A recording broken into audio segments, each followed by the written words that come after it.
Burning stocks में sir पहले update से पहले मैं येस बैंक पे आपकी राय चाहूंगा। आपने कहा था कि 24 रुपये का टारगेट है, आई थिंक 23.99 का टारगेट आपने दिया था, वो टारगेट तो आ गया, 25 का लेवल भी पार हो गया। आज काफ़ी अच्छा चला है सर, 5% का अप मूव है।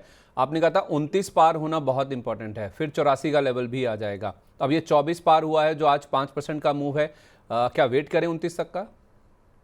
करना चाहिए सर। 28-29 की जोन एक बार वेट करना चाहिए। आज 174% वॉल्यूम राइज है अगेंस्ट 50 डे एवरेज वॉल्यूम, और एक अपनाइडल पैटर्न के स्ट्रक्चर का भी ब्रेकआउट है 23.99 पे।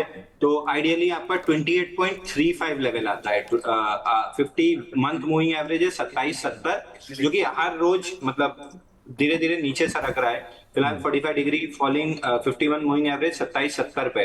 मैं 2770 और स्विंग हाई जो प्राइस चार्ट पे रेजिस्टेंस है वो है 2835। तो 2770 2835 ये जोन पकड़ के चलूंगा।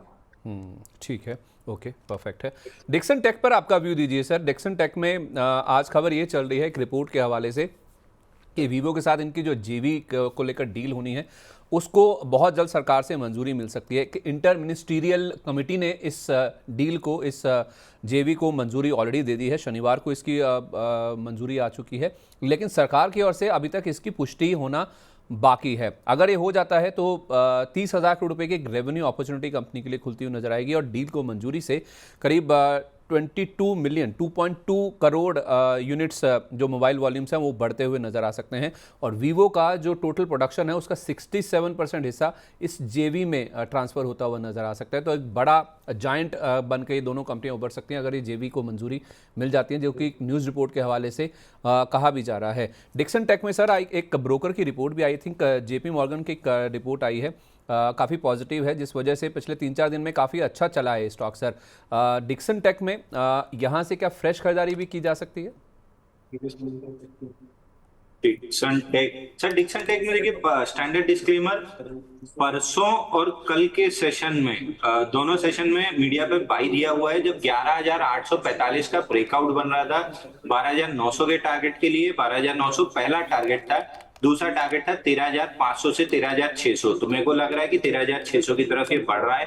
रिव्यू 12,900 पे रिव्यू करना था जो कर रहे हैं, और रिव्यू में ये रिजल्ट आ रहा है कि 13,500 जा रहा है। अब 13,500 पे रिव्यू करेंगे। अभी स्टॉप लॉस सर जिनके पास है, अगर फ्रेश भी खरीद सकता है कोई तो? सर आज का लो स्टॉप लॉस होना चाहिए, क्योंकि आज ओपन लो के साथ चला है, तो 12,325 का आपका स्टॉप लॉस होना चाहिए। यही लो है, यही स्टॉप लॉस है मॉडिफाइड। फ्रेश बाय है या होल्ड है बस? नहीं नहीं, अब फ्रेश बाई नहीं है सर, फोर्थ अप डे है, फ्रेश बाई तो बिल्कुल नहीं। ठीक है, जिनके पास है 12,325 का, अब आप स्टॉप लॉस कर लीजिए। 13,500 के लिए अब आप इस स्टॉक के लिए अप्रोच करके चल सकते हैं। प्राइम फोकस सर, इसको लेकर आज एक खबर अच्छी आई है कि सेबी से इस कंपनी को बहुत बड़ी राहत मिली है। इनके खिलाफ एक जो एडजुडिकेशन कार्रवाई चल रही थी वो खत्म हो गई है, और झूठे या फिर भ्रामक वित्तीय विवरण पेश करने के आरोप साबित नहीं हुए हैं, और AS 103 का जो उल्लंघन किया गया है वो स्थापित नहीं हो पाया है। इनके जो एडजुडिकेटिंग ऑफिसर हैं सेबी के, उनकी ओर से ये बोला गया है कि ऐसा कहीं भी साबित नहीं हुआ है कि निवेशकों को गुमराह करने वाली जो वित्तीय नतीजे हैं वो कंपनी की ओर से जारी किए गए हैं। और एक शोकॉज नोटिस इनको जारी हुआ था 11 दिसंबर 2023 को, जब ये प्रक्रिया शुरू हुई थी, और यह प्रक्रिया अब पूरी तरह से समाप्त कर दी गई है। प्राइम फोकस में राहत है सर, आई थिंक 5% का सर्किट लगा हुआ है, इसमें क्या करना चाहिए? सर ऑफ लेट जब नोटिस जारी हुआ था उसके बाद से तो कंटिन्यूअसली बुल मार्केट में ही चल रहा है ये। जब दिसंबर 2023 में आया था तब 111 रुपए था। अभी हाई इसका लग चुका है 367 करीब का, इसलिए हाँ 367 का वहां से करेक्ट हो रहा है। फिलहाल तो देखिए करेक्शन मोड में है, मैं अभी कुछ भी नहीं करना पसंद करूंगा। पुल बैक 260 265 तक जा सकती है, वहां पे रिव्यू करूंगा। अगर उसके ऊपर टिका तो मूविंग एवरेजेस रिवर्सल का वेट करूंगा, तब बाई करूंगा। तो अभी स्ट्रक्चर डेवलप ही नहीं हुआ है, अभी तो केवल डाउन ट्रेंड में मतलब करेक्शन में पुल बैक के मोड में है 261 तक, वहां से शायद वापस से सेलिंग आए। ठीक है, ओके।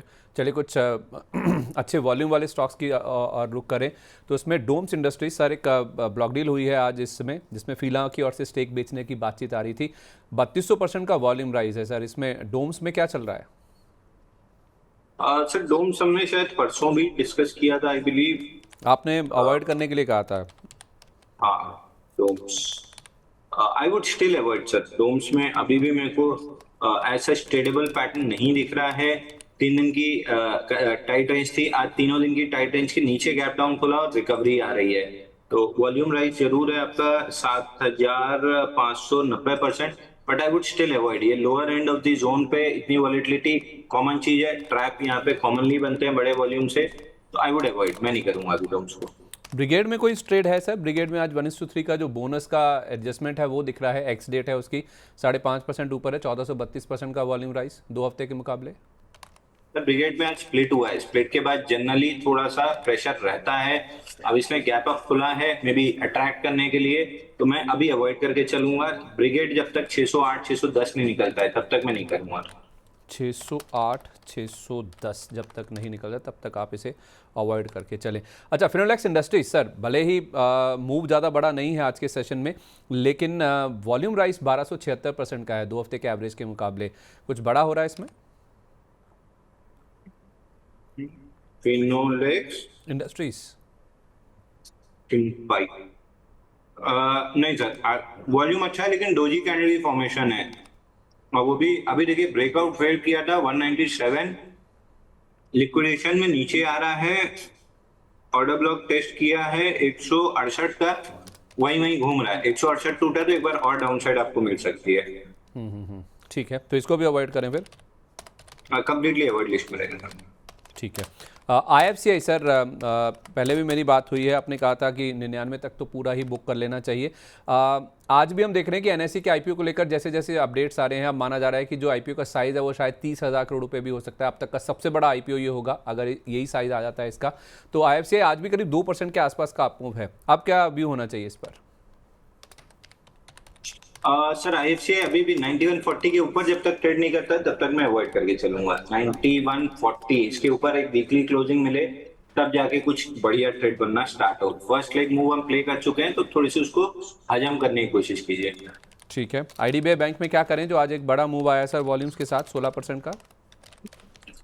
IDBI बैंक में सर अभी हमने 82 रुपए में बाई दिया और अब स्टॉप लॉस भी मॉडिफाई करके 82 रुपए कर लिया है, और ऊपर में 91 ये गैप फिल करने के लिए जा सकता है, तो 91 रुपीज आते हुए दिख रहा है, वहां तक के लिए एक बार आप लॉन्ग पोजीशन बना सकते हैं। 91 तो ज़्यादा दूर है भी नहीं। अभी स्टॉप लॉस क्या है सर? अभी सर 82 में दिया था और 82 ही स्टॉप लॉस कर लिया है, तो अच्छा। स्टॉप लॉस अभी 82 से ऊपर तो नहीं सरक रहा है, क्योंकि अब डेली पे का नया स्विंग लो बनेगा तब सरकेगा। वही मतलब जब तक जिनके पास हैं वही होल्ड करें। फ्रेश तो अब रिस्क रिवॉर्ड सही नहीं लग रहा है। आप चाहें तो 91 तक के लिए इसको होल्ड करके चल सकते हैं।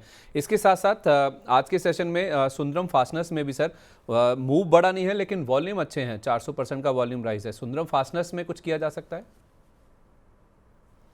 Sundaram fastener sir flaggish kind of action है वीकली पे, बट प्रॉब्लम ये है कि बहुत गिरने के बाद बना है, लगभग 1500 रुपए से गिर के 735 आया, उसके बाद ये फ्लैग बन रहा है, तो मेरा इंटरेस्ट नहीं है। बट अगर फ्लैग का आपको ट्रेड करना ही है तो 865 फ्लैग का ब्रेकआउट है, 950 तक का टारगेट मिल सकता है, मैं नहीं करता। ठीक है। अपोलो टायर्स में आज सर 6% का अपमूव है। पिछले एक महीने में करीब 18% का अपमूव इसमें बन चुका है। अपोलो टायर्स में कुछ फ्रेश खरीदारी की जा सकती है? इकलौता टायर में अपोलो टायर ही है सर जिसका 418 पे ब्रेकआउट बना है, 470 तक जा सकता है। बहुत मेरे को नहीं कन्विंसिंग पैटर्न लग रहा है, तो मैं नहीं करूंगा। दूसरा सर क्रूड ऑयल आ गया आपका $75 तक आ गया है। हमने जितने टारगेट डिस्कस किए थे सब आ चुके हैं। ऊपर में 8190 पे गैप छोड़ के आया है, प्रोबेबली बाउंस बैक कर सकता है गैप फिल करने के लिए, बट इवेंचुअली जब गैप फिल कर लेगा तो वापस से $61 तक के डाउनसाइड टारगेट बनेंगे। ब्लू स्टार में हम देख रहे हैं सर 5% का अपमूव है। ये मॉनसून थोड़ा सा डिले हो गया, बॉम्बे में भी जो बारिश है वो देरी से पहुंचने की बातचीत चल रही है, तो ये एसी वाले प्लेस बीच बीच में अच्छा कर रहे हैं। वैसे आपने मुझे कई बार कहा है कि आप अवॉइड ही करें। व्यू इंटैक्ट है? व्यू इंटैक्ट है सर, मैं अभी नहीं करूंगा। मतलब वन डे वंडर वाली मूव्स आती हैं और निकल जाती हैं, तो I would completely avoid this. अभी देखिए आप हेवेल्स की स्पेसिफिकली बात कीजिए, falling 50 day moving average 45 degree वाला 1218 1213 पे खड़ा है। दूसरा ब्लू स्टार देखिए, तो ब्लू स्टार में भी 50 डे मूविंग एवरेज आज टेस्ट हुआ है। अगर क्लोजिंग में ये 1675 के नीचे आ गया तो ब्रेकआउट फेल हो जाएगा। सामने क्रॉम्पटन में कोई न्यूज थी जिसकी वजह से क्रॉम्पटन अलग से चला था, बट जैसी न्यूज फिजल आउट हुई 310 रुपए से गिर के 256 आ गया था, अभी पुल बैक कर रहा है। तो ट्रेडेबल मूव्स नहीं है, ट्रेडेबल पैटर्न नहीं है। 20% चल जाना, उसको देख के, जैसे मैं आपको एक एग्जांपल देता हूँ, शायद वो सुन भी रहे होंगे। एक सज्जन है, काफी बुजुर्ग हैं, अमेरिका में रहते हैं। वो रोज सुबह मेरे को एक व्हाट्सएप पे वॉइस नोट भेजते हैं कि आज देखो यूएस मार्केट में फलाना स्टॉक 400% चल गया, कल ले लिया होता तो आज पैसा डबल ट्रिपल हो गया होता।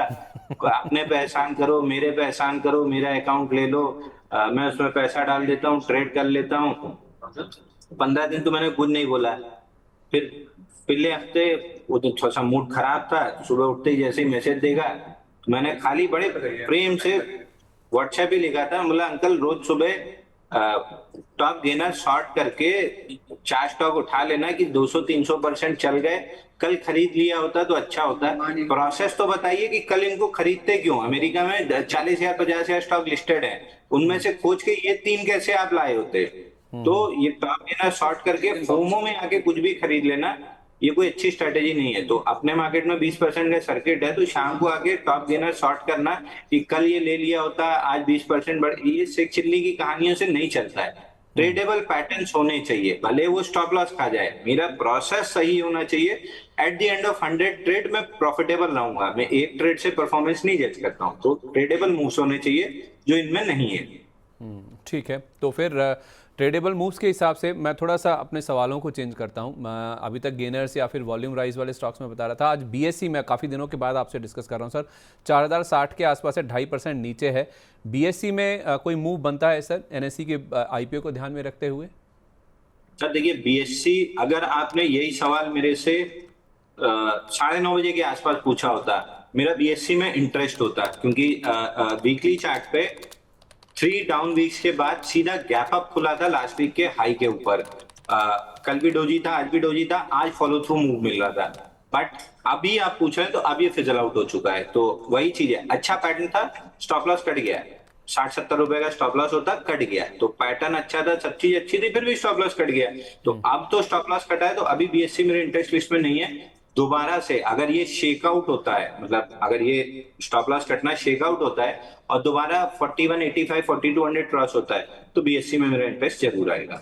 बहुत शुक्रिया आपका sir, thank you so much. आज जितने भी स्टॉक्स पर बातचीत हुई है, कोई डिस्क्लेमर? सर इंडेक्स स्टॉक जिस पे भी बात हुई है, कोई भी पर्सनल पोर्टफोलियो में तो नहीं है। कंपनी क्लाइंट दर्शकों के पास हो सकते हैं, बट किसी तरह का कोई भी कॉन्फ्लिक्ट ऑफ इंटरेस्ट नहीं है। चलिए, बहुत शुक्रिया आपका sir, thank you so much and wish you a very good day.